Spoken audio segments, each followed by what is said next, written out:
देश से आए हैं, उन्हें भारतीय संस्कृति की जो समझ है उससे मैं अभिभूत हो गई। और भारतीय संस्कृति की समझ ही नहीं, भारत में किन हालातों में मैकॉले की शिक्षा नीति लागू की गई और उससे भारत को क्या हानि हुई। क्योंकि उससे पहले जब देवमुनि बाबू बोल रहे थे तो मुझे थोड़ा अच्छा नहीं लगा जब इन्होंने कहा कि समय की मांग के अनुसार मैकॉले की शिक्षा पद्धति लागू की गई ताकि उस समय के लोगों को रोजगार मिल सके। नहीं जनाब, मैकॉले के मन में कहीं से भी ये बात नहीं थी कि भारतीयों को उनकी योग्यता क्षमता के अनुरूप रोजगार मिले, बल्कि वो अपना शासन तंत्र मजबूत किस प्रकार से कर सके इसके लिए उन्होंने वो शिक्षा पद्धति लागू की थी। ताली मारो, जोर से मारो। और उस शिक्षा पद्धति का ही परिणाम यह है कि हमारी भारतीय संस्कृति जो हजारों साल पुरानी है, उस संस्कृति को हम ही लोग विस्मृत कर बैठे। हमारी जो ऑफिशियल लैंग्वेज थी उसके पहले, फॉर्मल ऑफिशियल मैं नहीं कहूँगी, उसे यहाँ पर थोड़ा सा हो सकता है विवाद हो जाए, लेकिन फॉर्मल लैंग्वेज हमारे यहाँ संस्कृत हुआ करती थी और बोलचाल की भाषा विभिन्न प्रकार की थी, पाली प्राकृत वगैरह संस्कृत के ही अपभ्रंश थे। तो मैकॉले की शिक्षा पद्धति का परिणाम यह हुआ कि संस्कृत का सर्वनाश हो गया। संस्कृत का सर्वनाश एक तरफ तो अंग्रेजी के प्रति आकर्षित करके संस्कृत के प्रति हम लोग विमुख हो गए और अपनी ही संस्कृति पर शर्मिंदगी महसूस करने लगे। हमें जब अपने ही लिटरेचर को पढ़ना, जब हम पढ़ते हैं तो संस्कृत की तो वैसी जानकारी बहुत कम 1% लोगों को भी नहीं होगी, तो हम पढ़ते हैं अंग्रेजी ट्रांसलेशन से। और जो ट्रांसलेटर होता है जो कि देश को गुलाम बनाने के लिए आया है, वो क्या आपके देश की अच्छी अच्छी बातों को उजागर कर सकेगा? कभी नहीं। तो इसलिए वहां पर जो ट्रांसलेशन है उसमें हाईलाइट किया जाता है उन बिंदुओं को जिसको कि पकड़ करके हम स्वयं ही उसका विश्लेषण नहीं करते हैं और सोचते हैं कि नहीं नहीं हमारे यहाँ ये सारी कमियां थी।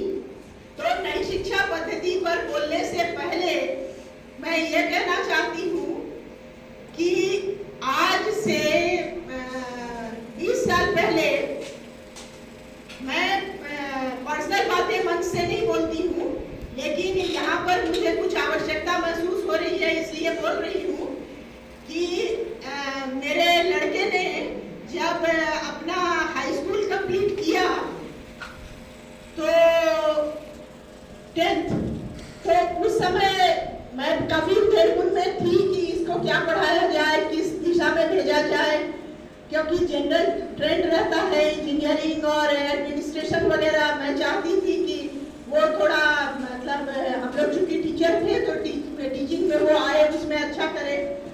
तो मैंने डिस्कस किया अपने छोटे भाई से जो कि इंडियन फॉरेन सर्विस में था कि इसको किस दिशा में मुझे भेजना चाहिए पढ़ने के लिए। तो उन्होंने यही सजेस्ट किया कि चूंकि ये वो जिस स्कूल में पढ़ता था, देश का जो सबसे प्रतिष्ठित स्कूल में से एक आता है, उसमें सभी सेक्शंस में वो फर्स्ट आता था। तो उन्होंने बोला कि चूंकि ये टॉपर है इतने अच्छे स्कूल का, तो मैं ये सजेस्ट करूंगा कि ये अंग्रेजी पढ़े और संस्कृत पढ़े। आज से 20 साल पहले जबकि नई शिक्षा नीति की पद्धति की ये सब कोई बात नहीं थी, क्योंकि इसी क्षेत्र में मुझको लगता है कि आज के नौजवान को आगे जाना चाहिए। ये अलग बात है कि बच्चों का इंटरेस्ट तो अपना अपना होता है, वो इस दिशा में वो नहीं गया मेरा बच्चा, लेकिन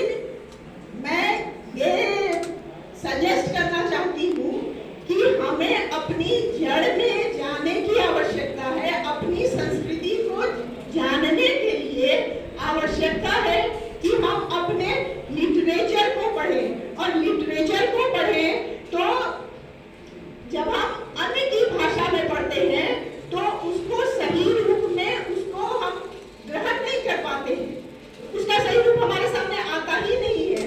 तो इसलिए आज के नौजवानों को अवश्य ही जो हमारी लैंग्वेज है, ओरिजिनल लैंग्वेज है, उसकी तह में जाने के लिए मैं चाहती हूँ कि एक प्रेरणा स्रोत मिले, रोजगार के अवसर, उस पर मैं बाद में बात करती हूँ। अभी मैं आज का जो विषय है इसमें नई शिक्षा पद्धति पर तो जनरल बातें बहुत सारी होती हैं, मैं इसमें जो मूल बात challenges in higher education with intervention of ICT, पहले मैं इस पर थोड़ी बात बोलना चाहती हूँ कि देखिए वर्ष 2020 मानव के इतिहास में 100 साल के बाद इतना चैलेंजिंग वर्ष के रूप में आया था, और कोरोना से हम लोग इस प्रकार से ग्रस्त हो गए थे कि लगता ही नहीं था कि फिर हम लोग बिना मास्क के किसी गैदरिंग में शामिल हो पाएंगे। उस समय में भारतवर्ष में कैसी जागृति आई? भारतवर्ष में ये जागृति आई कि कोरोना कोविड-19 के वैक्सीन को तो हमने ढूंढा ही, और अपने देश की इतनी बड़ी जनसंख्या को फ्री वैक्सीन दिया गया और उसको हम लोगों ने विदेश में भी एक्सपोर्ट किया।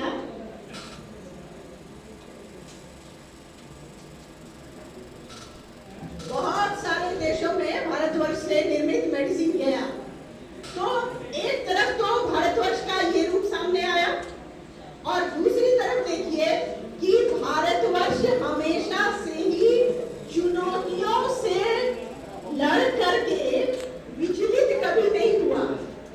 जीवन के प्रति आशावादी दृष्टिकोण को लेकर के जो हमारी प्रारंभ से ही जो आशावादी रुख लेकर के हम लोग चलते हैं, आशावाद का प्रतीक है भारतवर्ष। तो उसी समय, उसी कोविड के जो चैलेंज था, उसी समय में हमारी नई शिक्षा पद्धति लागू हुई, नई शिक्षा पद्धति की घोषणा हुई, और उस समय से काम शुरू हो गया कि किस प्रकार से इसको लागू किया जाए। अब कोविड पीरियड में क्या हुआ कि कोविड पीरियड के बाद हमारे देश का स्वरूप ही बदल गया। एक तरह से कहिए कि एक कल्चर में ही परिवर्तन आ गया, क्रांति आ गई। क्या हुआ कि अचानक ही जो शिक्षा था, रोजगार था, इस सब पर रुके नहीं, इसके लिए ऑनलाइन मोड की तरफ मुड़ गए हम लोग। ये जरूर ये बात है कि उस समय में हमारे पास या अभी भी इतना संसाधन नहीं है कि ये इंटरनेट फैसिलिटी हर जगह एक समान हो, लेकिन उसको हमने अपनाया। तो ऑनलाइन मोड पर हो, चाहे शिक्षण पद्धति हो, चाहे ऑफिशियल वर्क हो, उसमें थोड़ी सी चिंता आई, लेकिन वो स्टैटिक नहीं हुआ, वो ऑनलाइन मोड की तरफ से हम लोग मुड़े। तो आप देखिए कि ये 2020 से पहले, कोविड से पहले, जिस मोबाइल को, जिस इंटरनेट को हम लोग अपने बच्चों या हमारे जो एडोलेसेंट्स थे उनसे हम लोग दूर रखने की बात करते थे कि नहीं ये मोबाइल ये सामने रहेगा तो ये पढ़ेगा कैसे। तो अब वही हो गया, प्लेटफॉर्म बन गया, शिक्षण का प्लेटफॉर्म बन गया, और शिक्षा चली, हमारी शिक्षा उसी के आधार पर 1-2 साल हम लोगों ने खींचा। लेकिन अब देखिए इसमें क्या पॉजिटिविटी क्या हो गया कि यदि सरकार कहती कि अब ऑनलाइन प्लेटफॉर्म भी शिक्षा का एक मोड होगा तो बहुत असंतोष हो जाता। सरकार जा करके सैकड़ों नहीं कहे, मतलब बहुत साल लग जाता कि जनता उसको एक्सेप्ट करती, लेकिन जनता ने उसको अपने आप ही एक्सेप्ट किया। अब नई शिक्षा पद्धति में ये आईसीटी के द्वारा जो ये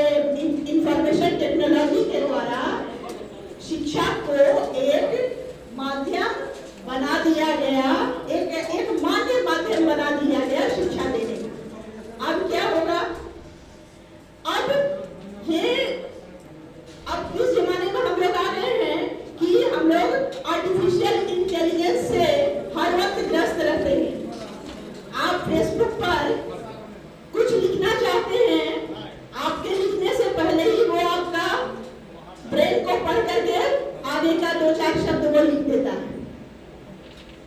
तो इससे क्या हो रहा है कि आईसीटी जो है, ये इंफॉर्मेशन टेक्नोलॉजी जो है, वो हमारे ब्रेन में घुस गया है, घुसता जा रहा है।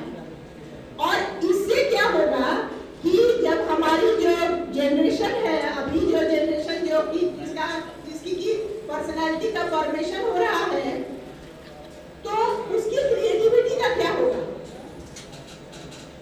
जब बंद कमरे में बैठ करके सारी सूचना मिल ही जाती है, हम अपना ज्ञानवर्धन कर ही लेते हैं, तो बाहर की दुनिया से क्या मतलब है? लेकिन क्या यह मानव का मूल है?